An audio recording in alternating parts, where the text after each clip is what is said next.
Let's be honest, writing your medicine personal statement is insanely difficult. Whether you're halfway through already and realize you've completely blown through the 4,000 character limit and you still have so many things you want to include, or if you haven't even started yet and you feel like you're looking at a blank document every time you want to start but just have no idea what to put down or no idea what medical schools are looking from you, then this is the video for you. I'm going to be helping you decide what you should be putting into your personal statement and how to structure it so that you can make a strong application into medicine. Hi, I'm Loveleen, an incoming first year medical student at King's. I love helping out other aspiring medics because I was in your position last year when I was applying and I was so confused about what to be doing. So make sure to check out my channel as I have a UCAS series 2 and other personal statement videos which can help you whilst you're applying for medicine. Also make sure to sign up to my newsletter. As part of that you get more personal statement tips, UCAT tips as well, and also my UCAT University guide. So check that out by signing up using the link down below in the description. The reason that you need a personal statement in the first place is because it's your opportunity to show to the university why you want to study medicine, which I know this sounds obvious, but what you need to actually be showing is your informed decision-making process. Throughout your personal statement, you should be exploring your thought process behind why did you pick medicine and talking about the different experiences that you went through and reflecting on them that led you to choose medicine. The reason why this is so important is because when universities are selecting applicants, they know that they're looking for applicants who are genuinely passionate. So you need to be showcasing your passion in your personal statement through your experiences by showing the qualities that are needed for a doctor and by showcasing your motivations for it through these 4,000 characters that you have. Your personal statement is the only part of your application where you can write whatever you want. Typically when your application goes off via UCAS, all of your qualifications are recorded on there and your personal statement is the only part where whatever you want to put on there goes on there. So when you're selecting your experiences, make sure that you're picking ones that are important to you that you can talk about sincerely. Now different universities will use your personal statement slightly differently depending on their assessment and how they want to look at it. For example, some universities will actually use it part of the assessment process. They could assign points to it, for example, and that is how they'll call you up on interview. Other universities may use it within interviews and ask you questions from your personal statement, whilst others, they may just read it and look at it as a baseline. Some universities could also use it in tiebreaker situations. So before you apply to any of your universities, the first thing I recommend is doing your research. Check what does each university do with your personal statement and look at the most up-to-date research. If you're unsure, call the university. This is always my biggest tip, as you're going to get the most accurate information from them. Before you even get started on writing your personal statement, you actually need to make sure that you have things to include within it. Now, when you mention the idea of including things in your personal statement, immediately people think of work experience and they need to have done loads of really cool things so that they can put loads of things into their personal statement. The truth is you don't need to have done loads of cool things or seen an amazing massive surgery or done something really niche and really specific. There are so many different experiences that you can go through which can actually spark your insight and interest into medicine. So the most important thing that you need to have before actually even starting your personal statement is having insight into medicine. So insight into medicine basically just means that you have an understanding into the career, and there are so many different ways that you can do this. Work experience is just one of the ways that you can gain insight into medicine. Now, work experience is definitely a really great way to gain insight. This is definitely how I did it, and I've really enjoyed my work experience. If you have the opportunity to get work experience, whether it's through hospitals, through GPs, or even if it's online work experience, I would say go for this opportunity as there's definitely a lot you can learn. With online work experience, this has definitely grown a lot over the last few years, especially since COVID, and medical schools will consider this as work experience now, as they are a lot more understanding that sometimes it's not as easy to gain in-person work experience. If you are struggling to get work experience, definitely consider online work experience too, and also think about other ways that you can develop your insight into medicine. So as I mentioned before, insight is what is required by medical school, not work experience, and this is for medicine specifically. So as long as you have insight and understanding into the career, it's still possible to make an application into medicine. Again, if you can get work experience, it's definitely a great opportunity to try for, but if for any reason that you can't, there are still ways you can develop your insight and showcase that through your personal statement. Another really great way of developing your insight is either reading books or listening to podcasts. So there's a lot of books that you can read, such as Do No Harm, Breaking and Mending, This Is Going to Hurt, and so many other medical books that you can read. Again, these give you insight into the career and also help you to just look at specific specialties, for example, as Do No Harm was written by neurosurgeon Henry Marsh. Another thing is listening to podcasts. This was definitely something I did during interview season, as it really helped me to understand what was going on in day-to-day things. And again, you can include a podcast in your personal statement too and talk about how a topic from there interested you, you went on to do further research, and how that inspired you. Again, this shows that you have an active approach to your own learning and that you have that initiative. There are again so many different ways that you can develop your insight into medicine. Anything that helps to improve your understanding about what the career is about and what is happening in it, that will help you to improve your insight into medicine. So talking to medical students, talking to doctors, attending conferences, anything that is helping you to understand more about medicine and more about the career will count as insight and is something that you should consider including within your personal statement. Now let's look at actually getting started on writing your personal statement. So if you are writing your personal statement, getting started is probably one of the hardest bits. You open a document, you're looking and you're thinking, what on earth do I type? I want to be writing things that sound amazing and that will make medical schools want me. But that is why this is the hardest step. You can't immediately create a perfect first draft. So instead, what I've done is create a mind map technique for you to help you actually just take that first step into getting started.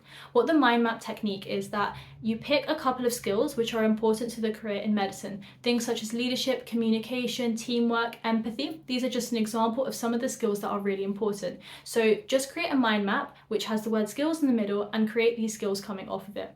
Then what I want you to do is to think about different experiences that you've had which have showcased these. So first think about any work experience or insight into medicine that you've had.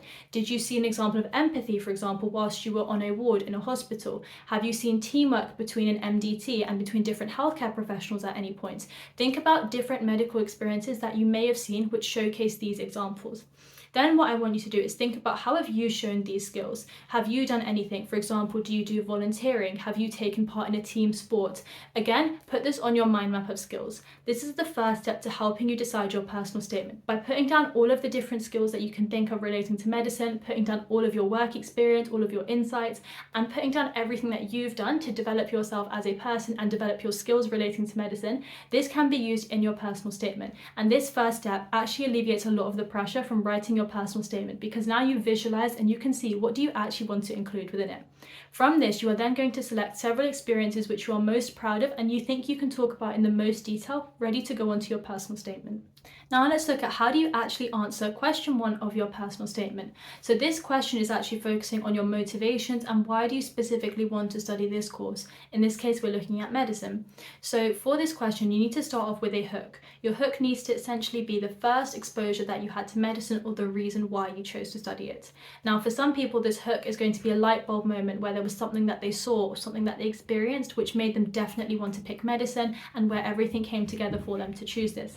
However, not everybody has that light bulb moment. I definitely didn't. There was no point throughout year 11 or 12 where I thought, yes, this is definitely the moment that I can pinpoint everything down to where I chose to do medicine. And in fact, for me, it overcame over time where I decided to pick medicine. So if this is the case for you where you don't have that light bulb moment, instead what you need to showcase is your journey. So talk about maybe one of the first experiences you had into medicine. For me, I spoke about a book that I had read. Following on from this, what you need to do as your second step for your personal statement is explore your journey and explore your motivation. So look at why did you have this motivation and interest? What did you do following on from this? And begin to explore that and start to give more insight into your journey. Why did you pick medicine?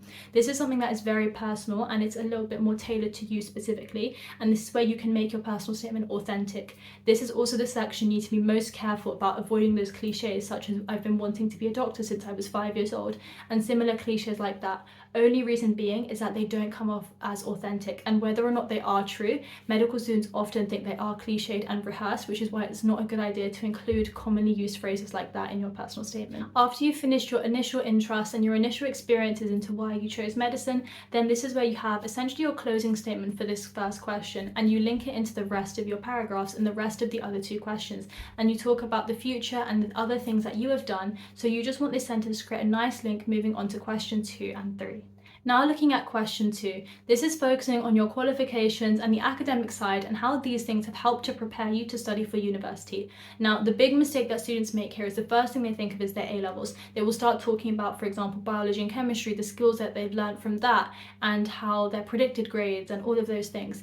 Actually, your universities aren't interested in your predicted grades at this point and just biology and chemistry, because most universities, they require biology and chemistry anyway, and your A-level grades are included in different parts of your UCAS application. So don't waste your precious 4,000 characters by talking about your A-levels. Instead, this is an opportunity to talk about other academic things that you have taken part in. For example, if you've taken part in any research, if you've taken part in a competition, if you've done any other academic qualifications. The reason that this section has been included here is to prepare you for higher education like university. Your aim here is to show that you can take initiative for things and have self self-directed learning, which is why other qualifications beyond your A-levels are important to include in this section. In terms of structuring question 2, start off by picking an academic experience or an academic thing that you have done. This could be, for example, writing an EPQ, doing another type of writing project. Any form of self-directed learning is a really good thing to include here, or any qualification that you've done that shows you take initiative. Once you have briefly explained what that is, then the reflection is the most important part. Across your whole personal statement, reflection is key, and I will look at a reflective guide towards the end of the video. So at this stage, once you've spoken about the experience, reflect in detail, talk about what was it that you did, what skills did you learn, how did you feel, and then link back to how this can help you in the future as a medical student, as a doctor as well, because that is really important. That link just creates a nice overall theme and keeps your focus towards medicine.